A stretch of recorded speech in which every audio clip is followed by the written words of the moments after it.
excited? Are you excited? I don't think you are. Are you excited? I'm very glad you're excited. Welcome everyone, ladies and gentlemen, boys and girls from all over this wonderful island. My name is Blake Luckhurst, though I'm commonly known in Tasmania as Byron Smith.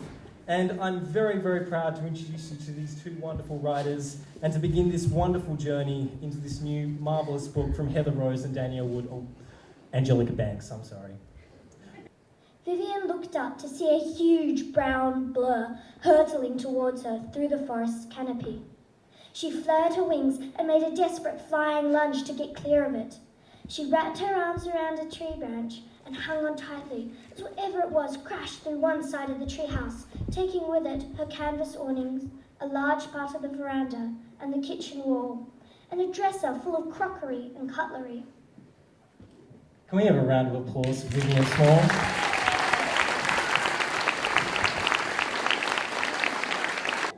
To hear from some of our readers who are going to share with us their impressions of Angelica Banks' new book. First of all, please welcome to the stage the famous Oscar Ebert. A Week Without Tuesday was an amazing book for me to read. It is filled with twists and turns and cliffhangers that urge you on. I found that Angelica Banks had brought characters from Finding Serendipity and made them crucial elements of the story. In A Week Without Tuesday, writers around the world have been reported missing. The public say that there have been several kidnappings, but the real reason was there.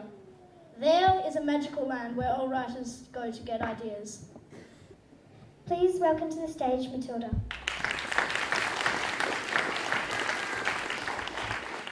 I thought Finding Serendipity was fantastic, and no book could ever be better. But then I read A Week Without Tuesday, and I've decided that was the best book I've ever read. Hello, my name is Lawrence. I'm a friend of Danielle's family. I love reading, and I think I'm very lucky to be involved in the book launch. I decided to interview Angelica Banks as part of my book review. Question 1. How old were you when you started writing? When I was about 8 years old, I remember being parked in my mum's yellow mellow VW Beetle outside Birchall's Bookshop, which was in Hopkins Street in Moonah, so sort of about a block from here. And she said to me, "What did you talk about at school today?" And I said, "Oh, we talked about what we were going to do when we grew up." And she said, "What did you say?" I said, "Oh, obviously, I'm going to be an author." I actually started writing before I knew English. I used to scribble on paper at the kitchen table, and she would say, "Why are you making a mess of all that paper?" And I'd go, "I'm writing." Is the peppermint forest based on summer in Tasmania? I think it's fair to say that both Heather and I really love the Tasmanian bush. We both like to go bushwalking. We both like to go to special places. When Heather was working on one of her books that's for adults, she spent a lot of time by Lake St Clair. So although it's not a specific place, I think it's fair to say that the peppermint forest is fed by our love of Tasmania. How long does it take to write each book? That's a really big question. It took us a long time. The first book took us 3 years, Finding Serendipity. The second book has taken us less time, only because we had a publishing deadline. So would you like to add to that? We thought when we started writing together, we thought when we started collaborating that it would take less time to write a book because there were two of us. Unfortunately, that's not true. It takes just as long. I think one of the reasons we could write the second book more quickly, though, was because we had already invented the world. How do you write the book together? This is the golden question, isn't it? We drink a lot of tea.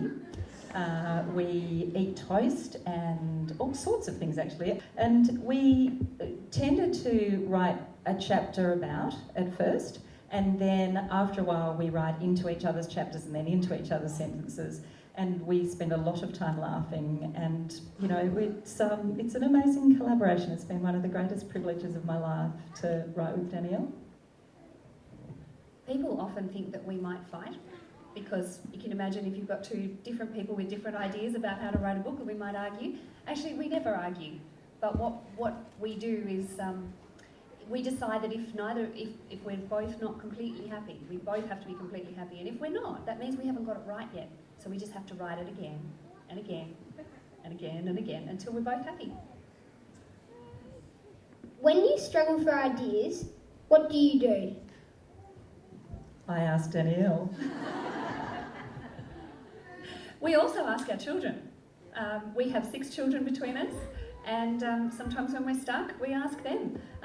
Byron, who's our model for Blake Luckhurst, he has a wonderful appreciation of narrative, so he helps us out. If I need to know what Vivian Small's scowl might look like, there it is, look. I ask for a scowl and I get a good one. So our children are very helpful to us when we're stuck. And one of the things to remember when you're a writer, as many of you are, is it's okay to think about things for a long time, and even to let yourself get quite bored sometimes, so that when you don't always have to fill it up with watching TV or listening to something. Sometimes the best writing you do is just when you're staring out the window. Thank you, Danielle and Heather. This is a brilliant book and better than the original. But make sure you read the first one, otherwise this would make absolutely no sense.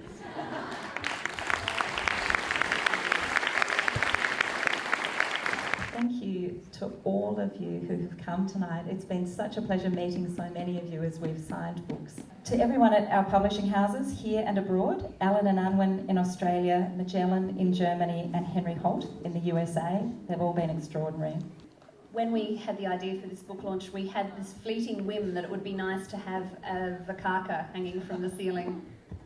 And a few times over the last few months I've wondered why on earth I had that whim. But I would like to thank my extraordinary husband, John Godfrey, Xanthi, Finn and Fritha, who've done an enormous amount of paper mache.